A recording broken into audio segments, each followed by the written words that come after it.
Welcome to Lambert Invest Podcast. This is episode 1. Thanks for everybody for tuning in. Lambert Investments is a company I created in 2017. I wanted to teach really my community more about real estate, investment properties, how to maintain our properties, how to not sell grandma's house. You guys gonna, if you keep watching, you guys gonna hear me say that a lot. Don't sell grandma's house. But yeah, this is episode 1, and today's focus is about how to buy your first income property. And today we have a special guest that's been around from the beginning of my real estate journey, actually before that. So this was fitting for her to be the first guest of the first episode.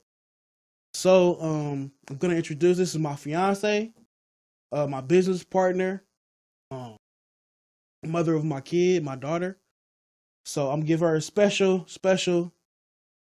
introduction. This is Brianna. Hello. Thank you, babe, for that lovely introduction. I appreciate you having me here today as your guest. This is really a big deal. This is your first podcast, episode 1. So I'm excited. I'm excited for your audience to know more about you and your journey. So let's go ahead and dive right into it. You ready? Yeah. So this episode I'm going to let Brianna take the lead because I kind of want you guys to get some more information about me and my background, how I got into real estate and stuff like that. So I'm kind of going to let her take the lead and we're going to kind of go back and forth. So, here you go. All righty. So first thing first, my question I want to ask is, what led you to your career in real estate? How did you start? Kind of give us a visual of what that process was like for you. So the process was tough because I made it tough. But it had a beautiful beginning. My parents, they owned a house in Inglewood. Okay. And at that time, like, our little area was getting a lot of violent stuff going on.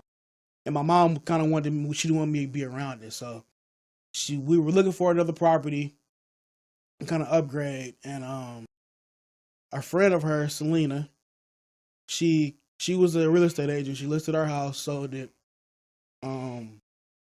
It's a whole crazy story with that. We'll get into that a little later. But she sold our property. She helped us buy the next property, and just watching her and that whole process, she kind of molded me for this without even really. It was kind of like she nurtured the whole process. Gotcha. At one point, were you staying in Carlton Square? Yes. Okay. So after we sold the house in Inglewood, we didn't have a replacement property. Okay. So we didn't have anywhere to live. We were kind of homeless. We were homeless, but I hate saying that word because we had places to go, but we didn't have anywhere of our own. We moved in with my grandparents in Inglewood we lived there for maybe about 2 weeks. It was just kind of small. We were invading their space. And Selena, her broker, Naomi, she owned a property in Carlton Square, a condo that she had. I think it had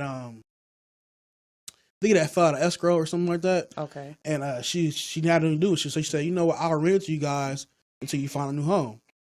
So that came in clutch. And as a kid, I was maybe in the 5th, 6th grade back then. Moving into Carlton Square, like just that whole basketball court area, pool, jacuzzi. I was in heaven. You was living your best life, huh? Yeah, I was in heaven. It was close. We was already in Inglewood. I was already in Inglewood, baby. So it was just moving down the street. So yeah, that was the process. Before, and we lived there for probably about 3 to 4 months. And people say Carlton Square, and that property that was for sale for $107,000. And that was 96. And just imagine, we'll never see that price again. Yeah, just imagine what it is now. You go over there now, you can't even look at anything under $500-$600, if that. True. So you mentioned Selena kind of being the person who initially kind of brought you in, who kind of molded you throughout your journey.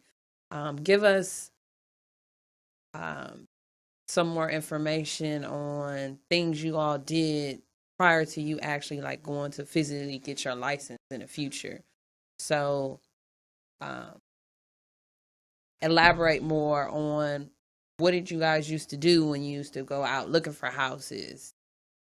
Okay, so Selena is one of a kind. You only meet people like this once or twice in your life. So when we used to go out to looking at houses, she would always play this game with me. She'd be like, "Okay, Steven." She saw me in my interest, and she was like, "Okay, how much is this property?" We walk in the house. How much is this property, and what's the square footage in the living room? And you were how old? Okay. So I would always guess pretty close to on point, like square footage and the price, because we had seen just so many properties. Like my mom was really picky, so we had saw so many properties, and I knew Ladera Heights like the back of my hand, like, and honestly I still do. So houses we drive by when we go to my mom's house, and I'll tell you like, dang, I remember going in that house. Yeah, Like, that's just you're a natural. That's the gift. Like in all the open houses, I've been to all the open houses like throughout high school. And you enjoy going to the open houses too. Yeah, I enjoyed it because I just kind of wanted to see like what was everybody else's house looking. I knew how our house was, but what was everybody else's house looking like, and why was they asking this price for it? Because I know that we sold our property in Inglewood, I think, $65. And we had I think we bought it for the same price too, so it didn't appreciate that much in that span. But over here, I start after like 4 or 5 years, the prices was going up. Like we paid, I think, $330